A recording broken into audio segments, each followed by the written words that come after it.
我叫赵小满，这是严小丹，我叫夏雷，你叫啥？叶春春。我们都是一块儿长大。咱师傅那以前拿过枪的手，再拿俩铁钳子，不跟玩儿一样吗？小满，即便偶尔分离，却又终身相依。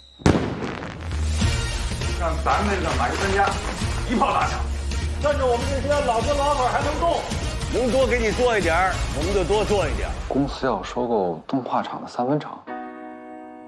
其实我这次一回来，就看见咱厂子里面空空荡荡的。只要啊，咱们的心在一起，咱们这个厂就不能散。守住一个地方，可要比走得更远可艰难多了。这么多年我守着的就是故乡啊。只要故乡还在，无论开出去多远，我都会返航。